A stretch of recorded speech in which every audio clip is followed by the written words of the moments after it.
श्री स्वामी समर्थ अवधूत चिंतन श्री गुरुदेव दत्त। कसे आहेत सगळे? मजेत आहेत ना? आनंदी राहा, सुखी राहा आणि स्वामी सेवा आपली करत राहा। तर आजचा मी हा सेपरेट व्हिडिओ बनवणार आहे आणि तो म्हणजे खूप सुंदर अशी सेवा आहे। मी तुम्हाला सांगेल, अमावस्येला सर्व पितरी अमावस्या आहे आता आपली। 15 दिवस आपण जी काही सेवा केली, 15 दिवसामध्ये तुम्हाला वेळ नाही भेटला, कुठलंही काही जमलं नाही करायला, मी तुम्हाला सांगते। पण सर्व पितरी असा तिथी आहे, त्या सर्व पितरी अमावस्येला आपल्याला एक छोटीशी सेवा करायची आहे।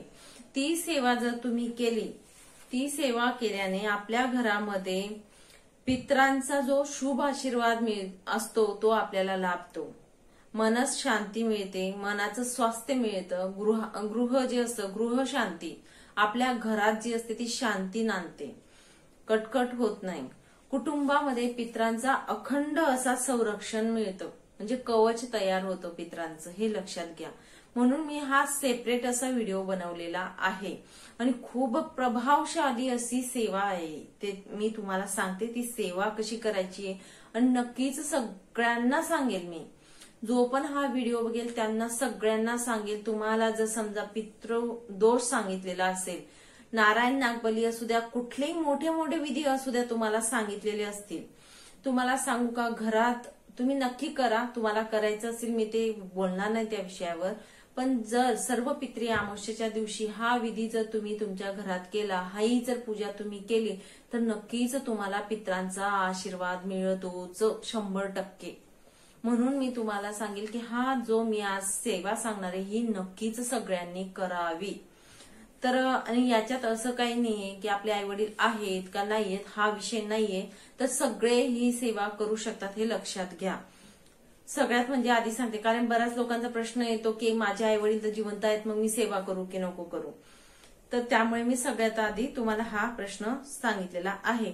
तर ही सेवा जी आहे, जी मी सेवा बोलते, ही तुम्ही रोजच्या रोज अगदी घरात करू शकतात। ज्यांना पितृदोष आहे, ज्यांना नारायण नागबली सारखे मोठे मोठे मातृगयासारखे सांगितलेलं आहे विधी करायला, त्या लोकांनी जर हा विधी, मी ही सेवा जी सांगणार आहे, ही जर रोजच्या रोज आपल्या घरात केली, त्यांना सक्सेस व्हायला पितरांचं एवढं त्यांच्या सभोवताली वलय तयार होऊन जाईल, आशीर्वाद तयार होईल। जे आता पितृ बोलतो ना आपण, पिसाळतात, चिडतात किंवा अशा गोष्टी घडतात, तर त्यांचं वलय तयार होईल। कारण आपल्याकडून जर रोजच्या रोज सेवा झाली, तर नाही रोज सेवा झाली तर अमावस्याला तरी निदान ही सेवा करावी। प्रत्येक अमावस्याला ही सेवा आपल्या घरात व्हायला पाहिजे। नाही प्रत्येक अमावस्या झाली आपल्याकडनं, पण ही सेवा जी आहे ही पितरांची अमावस्या आहे, सर्व पितरी अमावस्या आहे। म्हणून मी तुम्हाला एवढं म्हणजे माझा जीव तोडून सांगते की सर्व पितरी अमावस्येच्या दिवशी निदान ही सेवा नक्कीच तुम्ही करा। आता सेवेला मी सुरुवात करते। पुढे सेवा काय आहे ते मी तुम्हाला सांगते। आपल्याला छोटासा 1 दशांश हवन करायचंय आपल्या घरामध्ये, ठीक आहे? आपल्या घरामध्ये छोटासा हवन करायचंय। हवन करायला जास्त काही सामान लागत नाहीये। एक गौरी लागेल आपल्याला, गौरी नसली अगदी पेपर असतात बघा, न्यूजपेपर वगैरे असतील तुमच्या घरात, ते जरी ठेवले तरीही चालेल, काही हरकत नाही, ठीक आहे? गौरी असली तरीही चालेल। खाली तांब्याचं भांड घ्या, थोडी माती टाका त्याच्यावरती, गौरी ठेवा पेटवून। गौरी आपण तूप टाकलं, कापूर टाकलं की गौरी पेटते। रॉकेल वगैरे ह्या गोष्टी वापरायच्या नाहीत पितरांचं। आपण जेव्हा आपण ह्या गोष्टी पूजेचं जेव्हा आपण गौरी आपण जाळत असतो तेव्हा, व्हिडिओ जर थोडा मोठा झाला तरी चालेल, पण ही सेवा नक्की म्हणजे आवश्यक आहे तेवढी। तर गौरी आपण पेटवायची आहे। गौरी नसेल आपल्याकडे, न्यूजपेपर अगदी असतील, तेवढ्यावर पण आपलं काम होईल, असं नाही की होणार नाही, असा विषय नाहीये। तर आपल्याला काय करायचंय, लागेल 1-1.5 चमचा आपल्याला काळी तीळ लागेल, छोटंसं बिलकुल थोडंसं तूप लागेल, गाईचं तूप अर्धा चम्मच लागेल, आणि जे तीळ असतात ते 1-1.5 चम्मच असतो ना आपला पोहे खायचे छोटे चम्मच, तेवढं आपल्याला तीळ लागेल। ते मिक्स करून घ्यायचंय, तूप आणि तीळ मिक्स करून घ्यायचं आहे आपल्याला। त्याच्यानंतर मी तुम्हाला सांगते आपल्याला पूजा कशी करायची आहे। दक्षिणेकडे तोंड करून बसायचं आहे। जो हवन करणार आहे आपण, डिश मध्ये काय सांगितलं मी तुम्हाला, माती ठेवायची, त्याच्यावरती कागद जाळा, नाहीतर मग गौरी पेटवायची। एक गौरी भरपूर होते, एक पण लागत नाही, पण एक घ्यायची गौरी, आपण ती पेटवायची। थोडा असं हे झाला ना, धूर झाला ना, मग तो राहू द्यायचा। मग आपण बसायचे, दक्षिणाभिमुख बसायचे, म्हणजे दक्षिणेला तोंड करून बसायचं आहे। आपण बसल्यानंतर स्नान करून सकाळी ही सेवा करायची।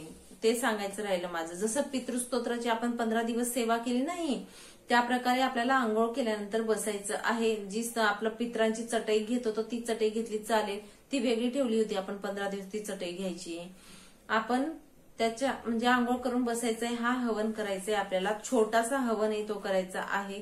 चटईवर बसून दक्षिणेला तोंड करून बसायचं, हवन आपल्या समोर ठेवायचं, ते तीळ आणि तूप आपल्या हातात ठेवायचं आहे.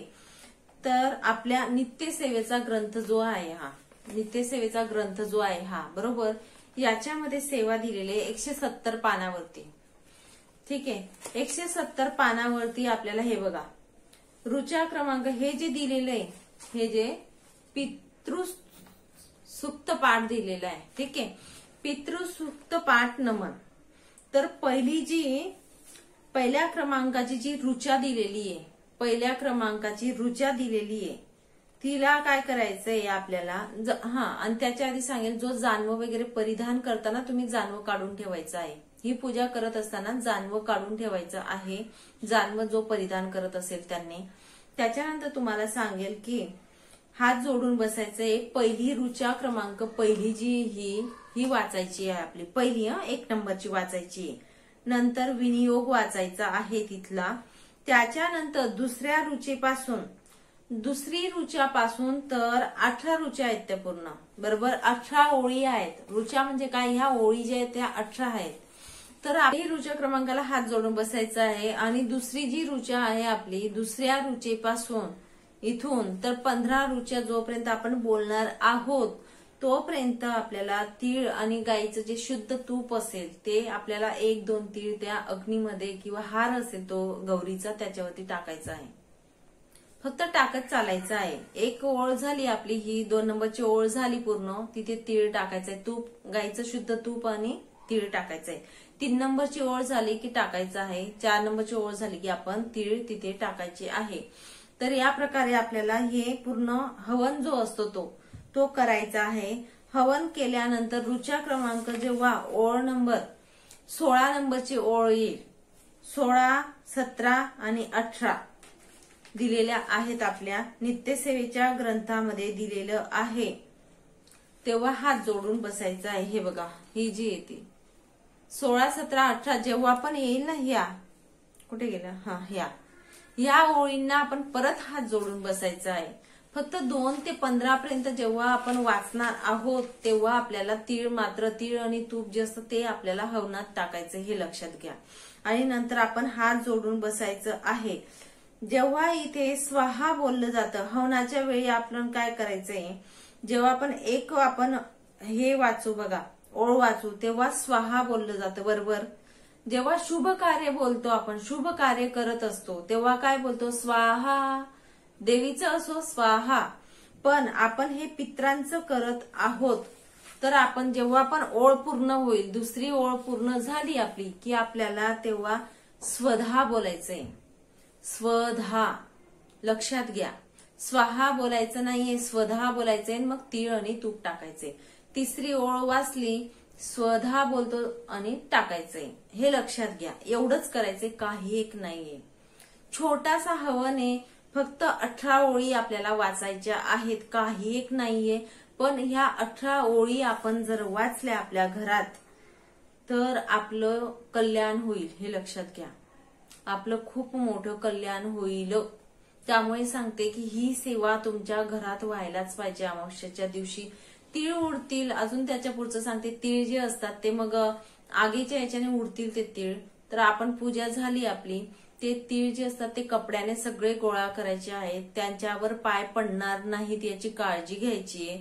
ते उडतात थोडेसे तीळ, तर ते आपण जमा करून घ्यायचे, तिथे ताटाजवळ ठेवायचे. नंतर जेव्हा शांत होईल परत मग ते तीळ जमा करायचे आहेत. ठीक आहे. आणि जे मग हवनानंतर जे गोळा करू आपण सगळं राख वगैरे जे काही राहील ते आपण निर्माल्यात टाकलं अगदी तरी चालेल, काही हरकत नाही. शांत होऊ द्यायचं. तो तीळ असो त्या गौरीवर परत टाकायचंय आणि ते निर्माल्यात टाकली गौरी असो राख असो आपली जे काही असेल ते निर्माल्यात वाहून द्यायचंय, काही एक हरकत नाही. हा जो विधी आहे, हा जो हवन आहे फक्त थोडासा आहे. फक्त त्याला मोजून 10 किंवा 15 मिनिटं लागतील तुम्हाला हवन करायला. तर आणि हवन केल्यानंतर आपल्याला हातपाय धुवायचा आहे. ती मॅट वेगळी ठेवायची. पितरांची जी सेवा करणार आहोत ती मॅट वेगळी ठेवा. त्याच्यानंतर आपण देवपूजा करायची सकाळी. अमावस्याच्या दिवशी सकाळी सांगते मी तुम्हाला. तर्पण द्या, स्तोत्र वाचून घ्या, हा हवन करून घ्या अमावस्याला. नंतर हातपाय धुवा आणि मग देवपूजा करा.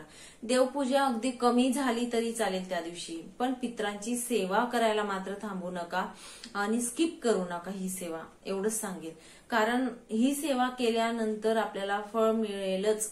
पितरांचा आशीर्वाद त्यांना द्यावाच लागेल हे लक्षात ठेवा.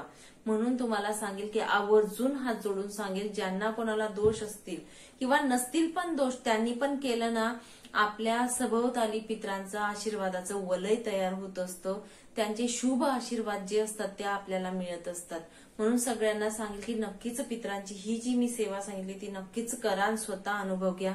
ज्यांना कोणालाही असं काही असेल प्रॉब्लेम, पितृदोष किंवा ह्या गोष्टी असतील, त्यांना नक्कीच आपण सेवा जी असेल ती ओरली तरी सांगा. नाही तुम्हाला जमलं व्हिडिओ नका शेअर करा काही, पण स्वतः करा नक्की ही सेवा जी ती मी एवढं सांगेल. चला मग इथेच थांबते. नंतर अजून भेटेल पुढच्या व्हिडिओमध्ये नवीन माहितीसोबत, नवीन विषयासोबत. तोपर्यंत श्री स्वामी समर्थ. अवधूत चिंतन. श्री गुरुदेव दत्त.